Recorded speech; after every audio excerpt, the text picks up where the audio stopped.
Hidup ini penuh kesukaran, guys. Selalu kita menghadapi kesukaran.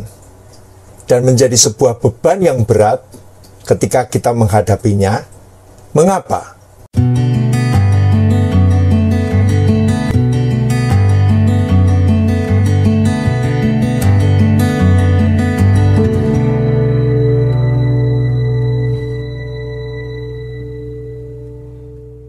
Halo guys, jumpa lagi di dalam Being KRT Daud.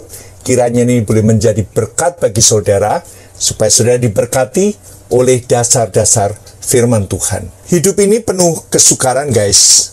Selalu kita menghadapi kesukaran. Dan menjadi sebuah beban yang berat ketika kita menghadapinya. Mengapa? Kesukaran itu menjadi beban yang berat karena kita hidup terkait dengan banyak orang.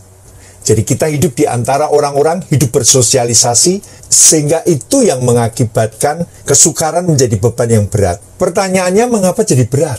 Karena kita mau bertanggung jawab. Karena kita selalu tampil sebagai pemimpin.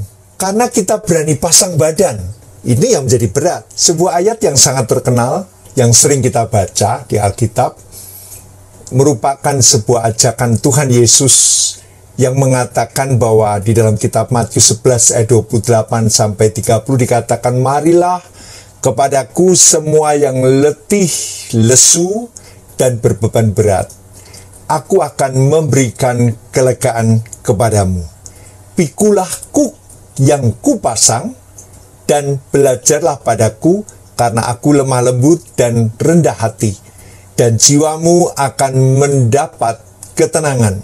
Sebab kuk yang kupasang itu enak dan bebanku pun ringan.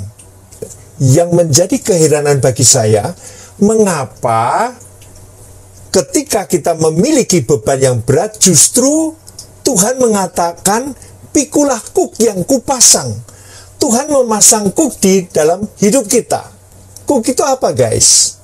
Kuk itu adalah palang kayu dengan jepitan vertikal yang memisahkan kedua binatang penarik sehingga bersama-sama dapat menarik beban yang berat. Di dalam Alkitab, kuk menggambarkan sebuah kesukaran hidup sebuah bangsa dan ketaatan yang dipaksakan. Dalam Yeremia 27 ayat 2 dikatakan, beginilah firman Tuhan kepadaku, buatlah tali, pengikat, dan gandar, lalu pasanglah itu pada tengkukmu. Dalam ayat yang kelima, akulah yang menjadikan bumi, manusia, dan hewan yang ada di atas muka bumi dengan kekuatanku yang besar dan dengan lenganku yang terentang. Dan aku memberikannya kepada orang yang benar di mataku. Ini tangan Tuhan yang terentang, ini simbol salib. Tangan Tuhan yang terentang, simbol salib. Jadi waktu kita di dalam kesulitan yang besar, waktu kita dalam penderitaan beban yang berat, Tuhan memasang kuk, artinya ketaatan terhadap firman Tuhan, ketaatan terhadap salib Tuhan, karena pada salib Tuhan, Yesus sudah menggantikan segala beban hidupmu. Oleh sebab itu waktu dikatakan dengan lenganku yang terentang, lengan yang terentang itu simbol gambaran Yesus disalib.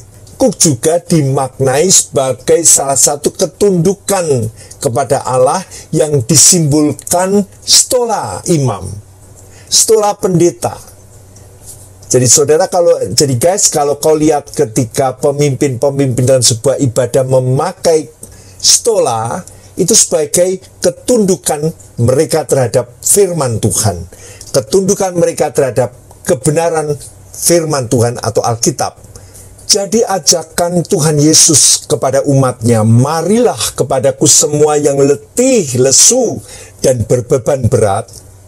Aku akan memberikan kelegaan kepadamu. Jika kita mau memakai kuk yang dipasang oleh Tuhan.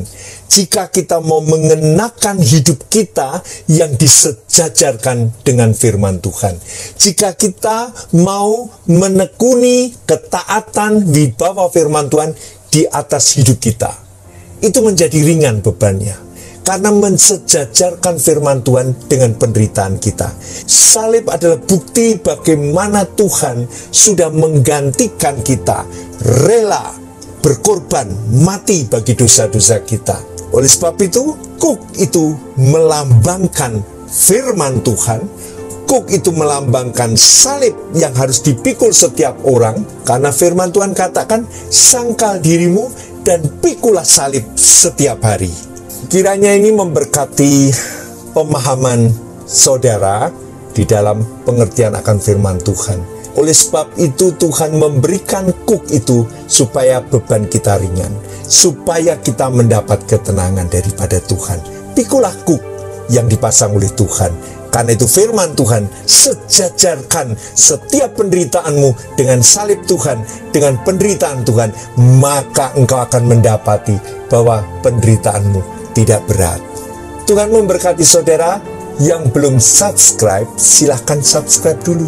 Sampai jumpa di dalam Bieng KRT Daud. Tuhan memberkati. Amin.